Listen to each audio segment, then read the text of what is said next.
Hello students. आज से हम लोग Bihar board class 12th English के जो महत्वपूर्ण टॉपिक है, जो महत्वपूर्ण क्वेश्चंस होते हैं, जो समरी है, उन वे समरी जो है आज से इस चैनल पर डाले जाएंगे आप लोगों के द्वारा, जो एग्ज़ाम के लिए काफ़ी हेल्पफुल होगा। इसे आप लोग ज़रूर देखेंगे।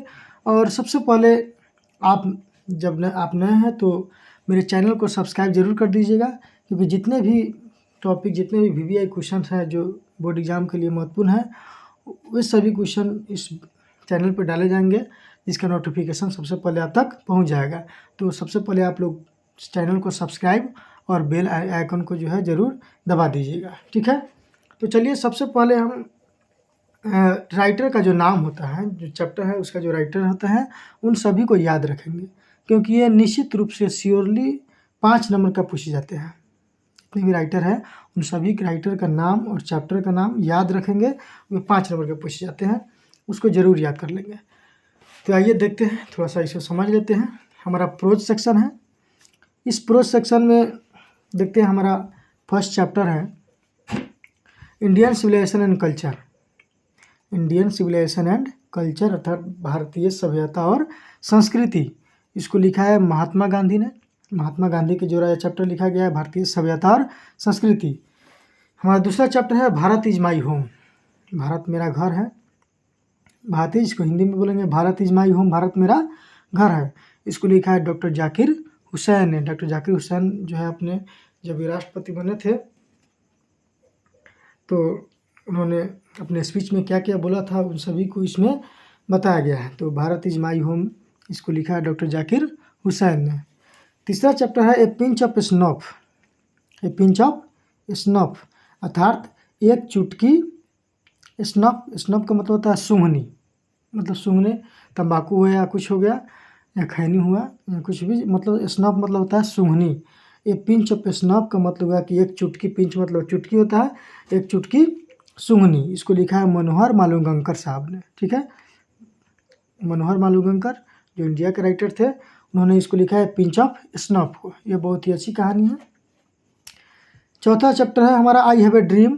मेरा एक सपना है। I have a dream, dream मतलब सपना, मेरा एक सपना है। इसको लिखा है मार्टिन लूथर किंग जूनियर ने, ठीक है। मार्टिन लूथर किंग जूनियर के द्वारा I have a dream chapter लिखा गया है। चलिए, पांचवा चैप्टर है ideas that have helped Mankind. Ideas that have helped Mankind, इसको लिखा है बर्ट्रांड रसेल ने, ठीक है। बर्ट्रांड रसेल ने इसको लिखा है। इसमें मानव विचार, वह विचार जो मानवता की सहायता करता है, मानवता की सेवा करता है, उसको, इसके बारे में इसमें बताया गया है। इसको लिखा है बर्ट्रांड रसेल ने। छठा चैप्टर है द आर्टिस्ट, मतलब कलाकार। एक कलाकार के बारे में इसमें बताया गया है कि कोई भी कलाकार हो, छोटा या बड़ा हो, जिसको जो भी काम में मन लगता है, जो भी काम करने में वह रुचि रखता है, उसको उस काम में आगे बढ़ाना चाहिए। लेकिन इस चैप्टर में जो है दिखाया गया है, बच्चा को, जो उसके कलाकारी को इसमें दबा दिया जाता है, ठीक है। ये बहुत ही अच्छी कविता है। जापान के एक बच्चे के बारे में इसमें कहानी दिया गया है। इसको लिखा है शिगा नोयोया साहब ने, ठीक है। शिगा नोयोया ने इसको द आर्टिस्ट चैप्टर लिखा है। सातवां चैप्टर है ए चाइल्ड इज बॉर्न। एक बच्चे का जन्म। एक बच्चे के जन्म के बारे में इसे बताया गया है, क्या क्या खुशियाँ मनाई जाती है, कि क्या होता है, उस सब को लिखा है जर्मन ग्रियर ने। इसको लिखा है जर्मन ग्रियर ने। 8वां चैप्टर है how free is the press. Press जो है स्वतंत्र कैसे हो, हमारी प्रेस जो है वो स्वतंत्र कैसे हो, इसको लिखा है डोरोथी एल सेयर्स ने। डोरोथी एल सेयर्स ने लिखा है how free is the press. 9वां हमारा चैप्टर है द अर्थ। द अर्थ अर्थात पृथ्वी। अर्थ मतलब होता है पृथ्वी, तो पृथ्वी के बारे में इसमें बताया गया है। इसको लिखा है एची बेट्स ने। एची बेट्स के द्वारा लिखा गया है। 10वां चैप्टर है इंडिया थ्रो ट्रेवलर्स आई। इंडिया थ्रो ट्रेवलर्स आई अर्थात यात्रियों की नज़र में, इसका हिंदी है यात्रियों की नज़र में भारत। यात्री की नज़र में भारत कैसा है, इसको लिखा है पियर्ल एस बक ने, ठीक है। पियर्ल एस बक ने इसको लिखा है। 11वां चैप्टर है ए मैरिज प्रपोजल।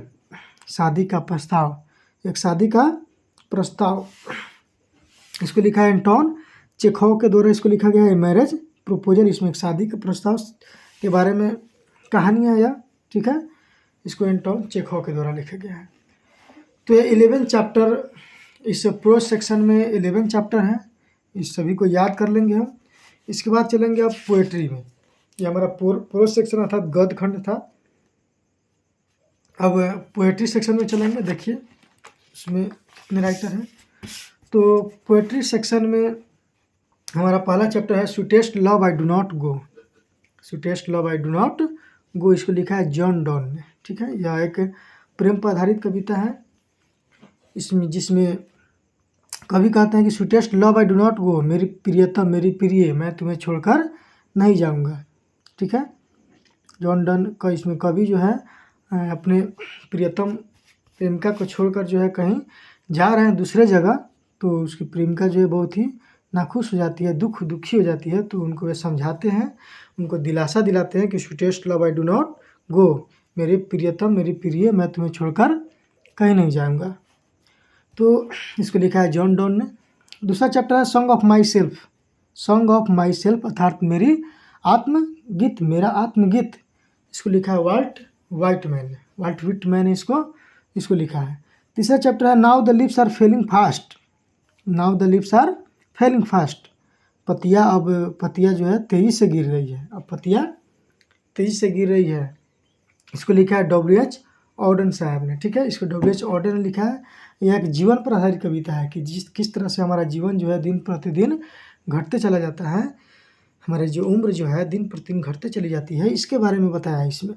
तो इसको लिखा है WH ऑर्डन ने। चौथा चैप्टर है टू ऑटम, अर्थात और टू ऑटम इसको बोलते हैं, और टू ऑटम भी आएगा तो लिख देंगे, चाहे टू ऑटम भी आएगा तो इसका लेखक हो जाएगा जॉन किट्स। इसमें बसंत ऋतु के बारे में दिया है, जॉन किट्स ने इसको लिखा है।